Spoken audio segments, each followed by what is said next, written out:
have 2 males there. There.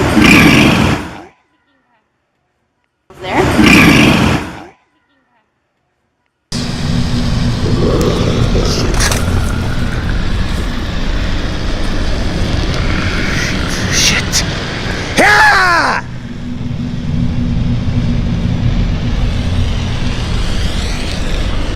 Ah! Ah!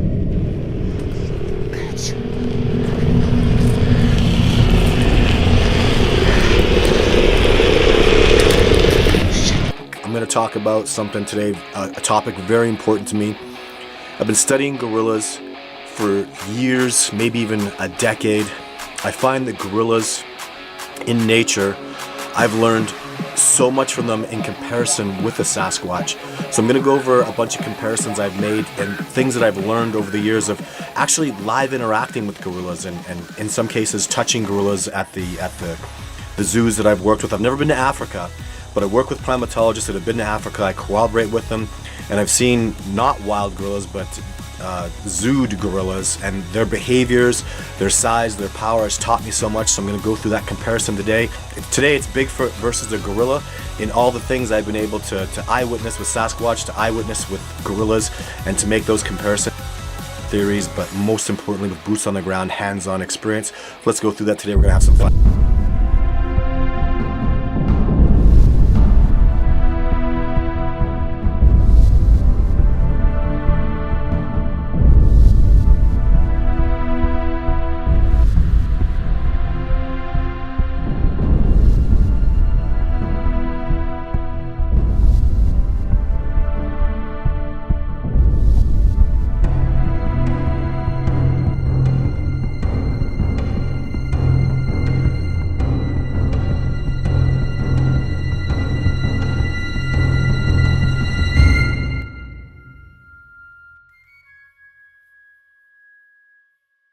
So let's get right into some gorilla footage I have. So here's some video of me years ago, back when I had a beard and a little bit different hairdo. I'm going behind the scenes now. Where I went, this is Kikanga. He's a silverback gorilla, a wonderful gorilla. You can see me here feeding him a carrot. I learned, my goodness, so much from him. So this is Kikanga. He's the dominant male, formerly at this zoo. Now you can see as I'm behind the scenes, where I'm really interacting with him. He's interacting with me. You can see his incredible, monstrous hands right there. We'll talk about that in a few minutes. Even looking at look at the way the fingers are. Look at the way people ask me a lot about the fingernails of Sasquatch, and I'll tell you, that's what the fingernails of a Sasquatch look like. As I've seen, they're really dark black like that. The fingers are extremely similar, and of course, a big difference, obviously, between a Sasquatch and a gorilla, though, is the overall size. From what I've seen of what Kikanga was capable of, which is immense and extraordinary, he is only half as tall as a Sasquatch, and his overall weight, as enormous as he is only 400 pounds. Whereas I've witnessed with Sasquatch, literally up in the areas of over 9 feet tall, and clearly over 900 pounds. There you get a good look at the fingernails very clearly. That's what I've seen in Sasquatch. And fingernails are black. Even the way, I don't know what he does to keep his nails nice and short, because obviously they're growing, whether he chews them or scratches them down. But a tremendous amount I learned from Kikanga. So here's a set of skulls. Comparatively speaking, I'm going to say that Sasquatch, there you see a gorilla skull, obviously the biggest one of the group. The large sharp canines, I have not witnessed that with Sasquatch. But one thing I see extreme similarities with is the hands. So the hands of a Sasquatch, my goodness, are absolutely enormous. And as you can see, it's very much the same here. In fact, I would say the hand size, surprisingly enough, between a Sasquatch and a gorilla are not tremendously significant. Here I'm holding, this is what I'm very convinced is a handprint I received from Jeff Meldrum of a Sasquatch. Now, we're not sure the age of this individual. I'm going to speculate that it's not likely a fully grown male, but as you can see, this finger imprint is not significantly larger than that gorilla, and I would think, in my experience, I'm going to say this is probably a male, and I think he is about, just again, judging by what I've seen from the tracks, with handprints, hand power, I would think this is probably a 14 or 15-year-old male Sasquatch. So I would say a male Sasquatch, from what I've seen and I've experienced in real life, is about 1.5 times as large as this. So pretty big hands, but not enormously larger than a gorilla like you would think. I can't say that I can have a relative comparison of power, in hand power, because gorillas are so good at climbing and their hands are so enormous, and they walk in a special way because they're quadrupeds. They're not truly bipedal like Sasquatch and human beings are. But I don't have enough information, really, but even just speculating, I would think that a Sasquatch doesn't have an enormous hand strength advantage over a gorilla because they're so, that primate power. But that's not the case with the body and the legs, the arms, the chest. I'm very convinced what I've seen with the tree breaks and the structures that the Sasquatch make, that they are not, a gorilla is not capable of making the breaks that I've seen, and a gorilla is not capable of the power that I've seen tearing trees out and whatnot. And that says a lot. So I say this quite often, and I stand right behind this. I'm firmly convinced that a Sasquatch is not only more than twice as large as a gorilla, but even likely more than twice as strong as a gorilla. And it's been demonstrated to me over and over and over again. So here we see a really nice shot of Kakanga walking away, clearly quadrupedal, unlike a Sasquatch being bipedal, but the muscularity, the power, the hair as opposed to fur that are just like gorillas and Sasquatch. And here you see that gorillas drink. They have a specialty drinking device because they're highly intelligent, very easy to teach and train and work with, according to the zookeepers that I've met and the primatologists that I know. But things like gorillas in the wild don't make tree breaks, especially like Sasquatch do, an intelligent tree break that's directional. Here's a female, obviously much smaller than the male, and the observation of sexual dimorphism, which means the males are larger than the females, increases the likelihood of being a male-dominated society, and Kakanga dominates his females to the point where they are very, very well kept, to the where almost in an abusive sort of fashion. But we were allowed to have incredible interactions. As you can see here, with the female actually would reach out to us and touch us, but only a specific female. Something else I learned about gorillas, which is similar with Sasquatch, is some of them will come up to you, some will be nice, some of them you can interact with, and then another one comes along and she'll tear your arm off and beat you to death with it. And that was something that the primatologist made very clear to us, that there's particular individuals you can touch, particular individuals that will interact with you, and particular individuals that are just violent and will kill you. And that's just different personality traits. And you see that in even dog species, right? So as you can see, so here I'm having time to feed the female, which was a really cool experience. She was absolutely amazing. Really reminds me of a female that I filmed in video 4 that I call Jane, just in the fact that she has less of a sagial crest, less muscularity, less body hair, in fact. So really tremendous similarities across the board from female to female. So, and you'll see that she still has absolutely enormous hands, which is really, really cool, and but not nearly the body strength, not nearly the body power.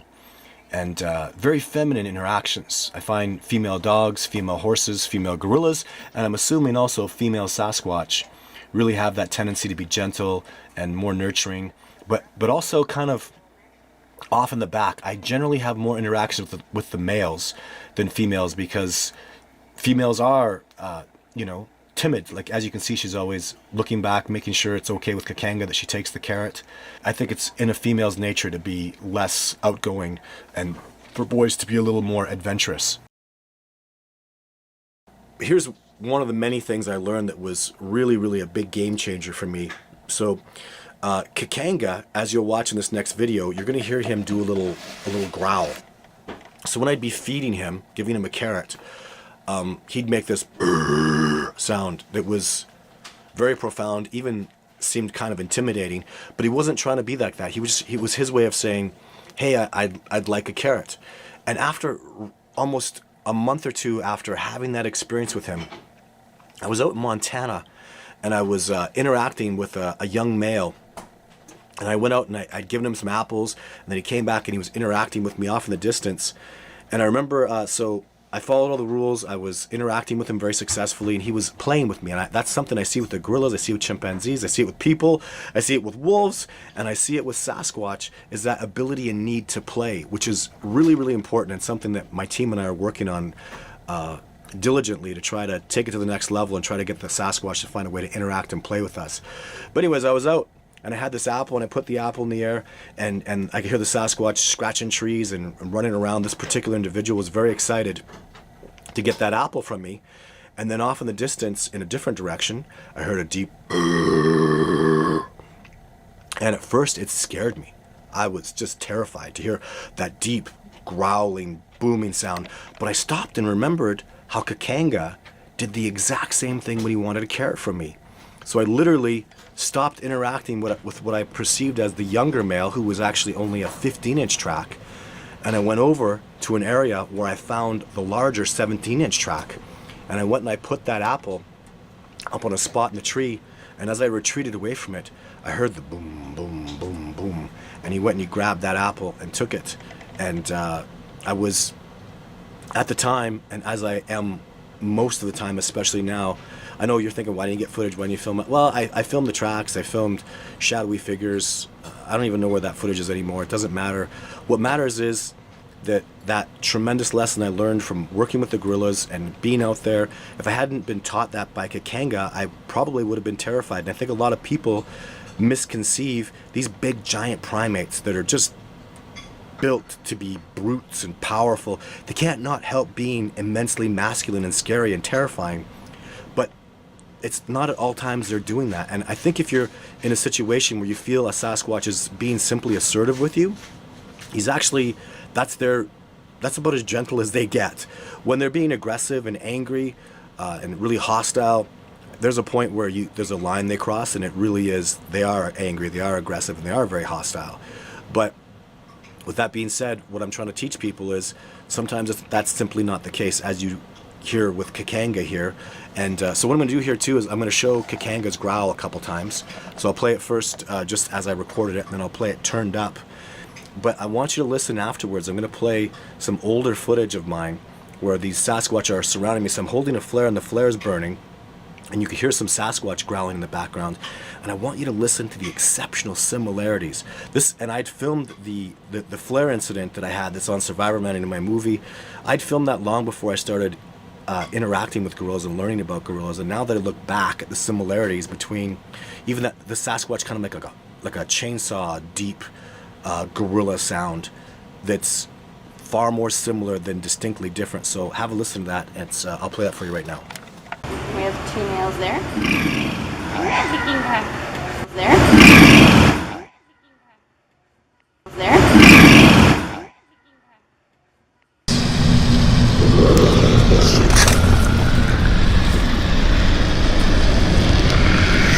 Shit! Ah!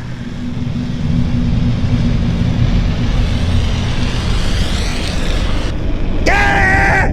Ah!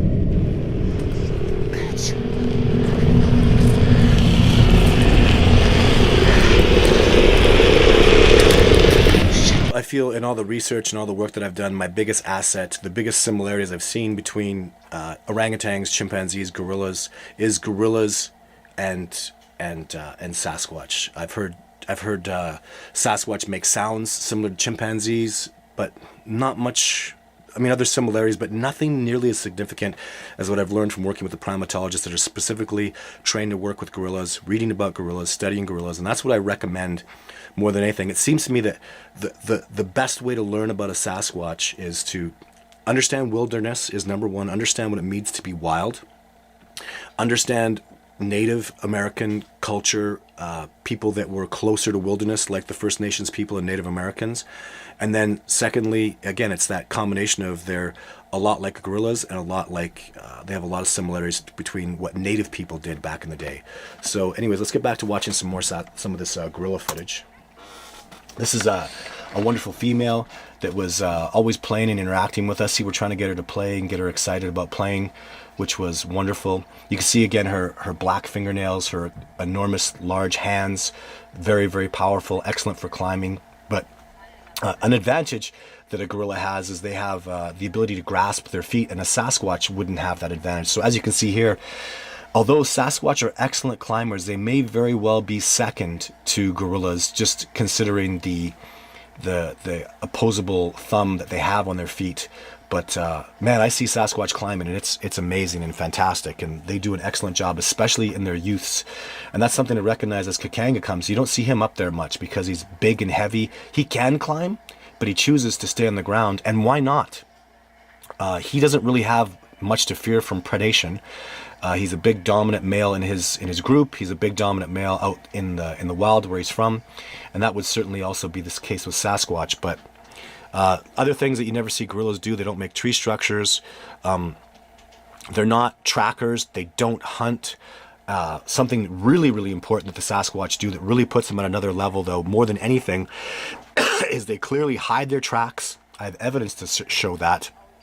And they are not trackers, and they don't survive in extreme cold like the Sasquatch do. And all these things are going to make for an intelligent, more evolved species. But other things that I've learned, similarities between Sasquatch and gorillas, though, is in gorillas, they smell extremely similar. When a gorilla is upset, they have a tendency to excrete smells. Not only is the smell of a gorilla very similar to a Sasquatch, but the way they excrete it. And what I'm saying with that is, I can actually smell if a Sasquatch is acutely angry at me, so he's angry at me in the moment, or if he's been smelling for a long time, he's going around, he's kind of cranky, he's kind of pissed off, and a Sasquatch might be doing that in the case of where he's a male looking for females, or just extendedly upset and angry about a certain situation. So I noticed that with the gorillas as well. Something you might find amazing that was great for me too was gorillas and Sasquatch have similar, what I would call beating you up tactics. So I've been told by other primatologists that gorillas have a tendency to use like hammer fists, and they bite you. And that's exactly what a Sasquatch did, or what Sasquatch have done to me. Is even a piece of advice I've had from a world famous primatologist that I've worked with.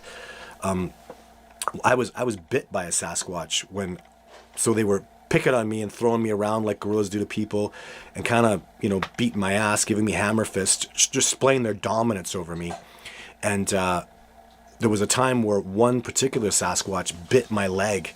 And I remember he was biting it, and as he was biting down, it was extreme pain. And I tried not to yell, but I noticed that eventually I did yell because it was just getting so painful. He was literally just crushing my calf muscle. And as soon as I screamed, he let go. And the primatologist told me that's exactly the way gorillas do it. He said, we actually have a thing where they'll bite you and they'll start making more and more pressure. And he says the sooner you scream, the more likely they are to let you go. They just want to make sure that you're in pain and you understand the power that they have. So the next time I get my ass bit by a Sasquatch, I'll make sure to scream first and not try to play tough guy. So that's my Throwback Thursday video. I just wanted to show my extreme appreciation, and also something to learn from gorillas too that I really think is appropriate and amazing with important with Sasquatch, is people support gorilla research. And the people that work with me and support this research, we are about the discovery of Sasquatch. That's why my movie is called Discovering Sasquatch, and or Discovering Bigfoot, sorry. And so if you wanna support that, if that matters to you, I am a full-time Sasquatch researcher. I have a Patreon account, and just keep watching my videos, keep sharing my videos, share my movie. It's up on YouTube now. It's been on Netflix. It did the whole QuickTime, Amazon Prime full run. It did really, really well, and I've made sure that it's still out there, that it's accessible to people, because it's a very important movie that talks about the discovery and what we are working towards. So thank you very much for tuning in. As always, there'll be a Sasquatch Sunday video. I'll be live on Wednesday, and much, much more information to come. Don't miss this Sasquatch Sunday this week. It's going to be an amazing one. I'm looking forward to it. Thank you very much for tuning in, and I'll see you soon.